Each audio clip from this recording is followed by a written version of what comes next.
éviter les tours. Car sur le manoir, il y a une grosse source sur le côté qui est fait exprès naturellement.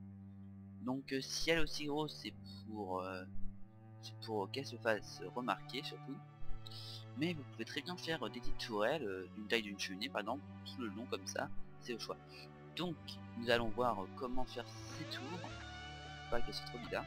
Donc là j'ai fait une maquette du plan, c'est-à-dire ce qui est en bois c'est le mur du manoir qui traverse la... Où en fait tout ce qu'il y a là, ça sera tout ce qu'il y a à l'extérieur. Mais on peut d'abord commencer à soulever ce qu'il y a à l'extérieur et ensuite vous aménagerez ce qu'il y a à l'intérieur du manoir. Maintenant on va voir comment faire cette tour. Donc ici j'ai commencé la tour et si vous voulez faire comme moi, c'est-à-dire une tour qui tombe au sol comme ça, vous pouvez, qu'elle est vraiment enfoncée dans le sol. Mais si ce sont des tours plus petites, pour faire un effet de tourelle, et ben il vous suffira de faire comme les fenêtres, c'est-à-dire d'enlever 2 blocs à peu près en bas, hop, et de faire l'effet renfoncé. Maintenant on en enlever 3. Donc c'est pour les petites tourelles, hein. Sinon avec les grosses tours ça fait moins bien. Donc vous arrivez, vous faites les contours mais à l'intérieur, comme ceci. Wow. Hop là. Et ensuite vous continuez comme ça. Hop, hop, hop. Et vous terminez en dessous. Ah, petit problème. Voilà. Donc ça c'est pour, vous voyez, avec ça fait genre balcon, tourelle. Mais c'est vraiment pour les petites tours pas plus grandes que ça. Donc pour les grandes tours, faites la base qui arrive carrément dans le sol. Voilà, donc ça c'est des conseils pour les tours. Et alors une fois que vous avez fait votre tour, et bien pour le toit vous avez le choix. C'est franchement à votre goût. Soit vous faites un toit circulaire, si votre tour est bien circulaire. Sinon vous faites un toit en pique, vous faites une tourelle avec des créneaux, c'est-à-dire tout plat et des créneaux. C'est à votre choix. Et en fonction du style de votre manoir. Si c'est un manoir moyenâgeux, si c'est un manoir plus récent et tout. Voilà. Nous passons maintenant au conseil numéro 7. Pour ce conseil numéro 7, je vais vous parler de l'arrière de notre manoir qui est très spécial.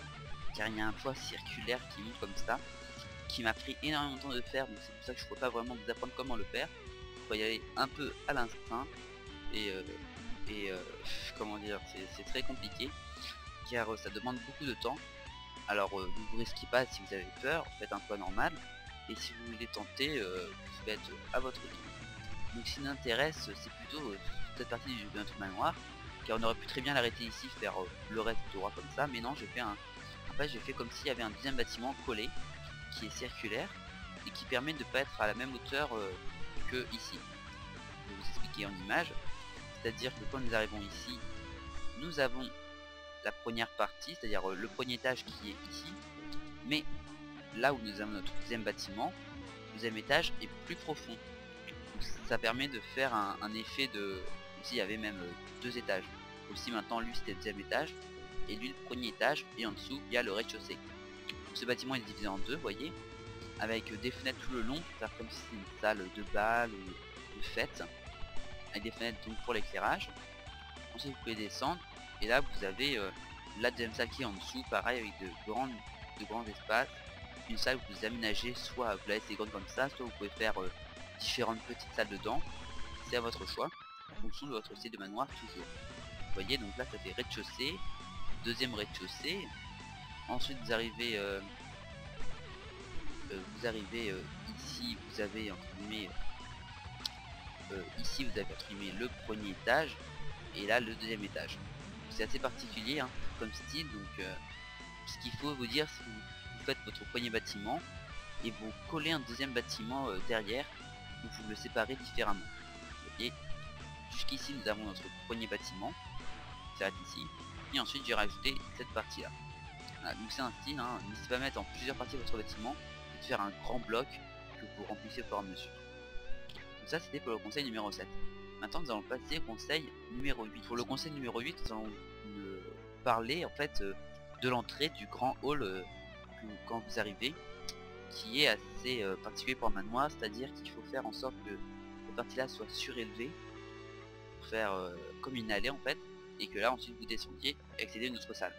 À la place de faire un mur pour différencier les salles, entre le couloir et ici, vous faites surélever, c'est-à-dire comme ça là, une fois que vous descendez, ça fait comme si vous étiez à une deuxième salle. Que si c'était tout plat, bah vous n'avez pas la différence entre cette salle là, ici et là. Donc ensuite vous avez bien sûr l'escalier, donc vous faites comme à l'entrée, c'est un escalier qui monte. Ensuite sur le côté, soit vous pouvez rien mettre, ou alors comme moi mettre des piliers comme ça, pour séparer la différence. Tout le long ici vous pouvez mettre un petit style de barrière, pour faire comme une rambarde, vous pouvez vous appuyer. Là vous avez un grand mur pour séparer de la salle qui est juste derrière. Ah oui, je vais vous parler de ce qu'on vient juste de voir, c'est-à-dire si vous avez de la marge, par exemple tout ici là, vous voyez, il y a de la marge. Et si vous n'avez pas quoi mettre, ben faites comme dans tous les manoirs, c'est-à-dire faites des passages secrets. Vous voyez, vous mettez un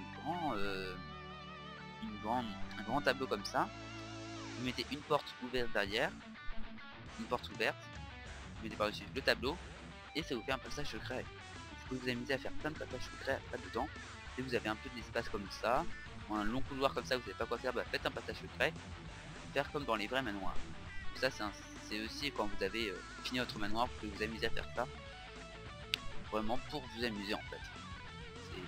Ça se verra pas directement, mais si vous faites partager votre map et tous les gens pourront s'amuser à les trouver. Par exemple, on est fait un vite fait, hein. C'est vous arrivez, vous appuyez, vous trouvez un levier, vous appuyez. Là, il y a un truc, il y a un petit coffre et du diamant. Vous voyez, ça peut être vraiment sympa de cacher des choses sous les escaliers. Dès qu'il y a un petit endroit, un petit recoin, ça peut mettre des petits passages secrets, des petites salles secrètes, hein. Faire comme dans les vrais manoirs avec des passages secrets. Voilà, donc l'escalier vraiment faites comme vous voulez, hein. Pareil pour là, vous faites un petit escalier qui se sépare en deux, vous voyez, hein, pour accéder à deux espaces. Et l'escalier de la tour, il est circulaire, donc ça fait un coup comme ça, ensuite un coup comme ça, ensuite un coup comme ça, et ça tourne. Entre deux avec des paliers ici. Donc, ça aussi c'est comme vous le sentez. Maintenant, on va passer à l'avant-dernier conseil, le conseil numéro 9. Pour le conseil numéro 9, et ben, je vais parler de la cheminée, c'est-à-dire dans le manoir, faites des cheminées, ça fera... car à l'époque des manoirs, il n'y avait pas le chauffage électrique ni le gaz, donc il y avait des cheminées, donc là moi encore je l'ai pas fait super grande, mais faites des cheminées vraiment grandes, et ensuite vous la faites ressortir à l'extérieur, vous voyez, il faut qu'elle ressorte du mur, pour montrer qu'il y a toute une cheminée. Alors pour la cheminée, pour faire des effets, et ben, hop, on va essayer de rentrer d'abord. Faites un petit rebord comme ça avec des escaliers ou des demi-dalles, hein, pour pas se brûler. Ici bah, vous mettez votre feu, vous faites un petit trou comme ça qui remonte, et une fois arrivé en haut, on enlève ça.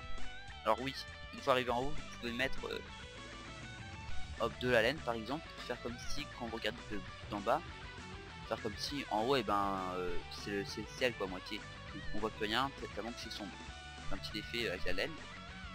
Et une fois que vous arrivez en haut, si vous voulez que votre cheminée soit encore plus réaliste, et ben vous mettez des lampes déjà pour éclairer, faire comme si le feu remontait jusqu'en haut, et les lampes font un petit effet de fumée. Vous voyez, il y a la petite fumée qui sort, donc ça c'est pour l'effet de cheminée, car c'est meilleur moyen là. Ou à la place de ça, vous pouvez mettre la bedrock, qui fait aussi un petit effet de poussière, de la fumée qui sort de la cheminée en fait. Les torches, voilà, sert à d'autres choses.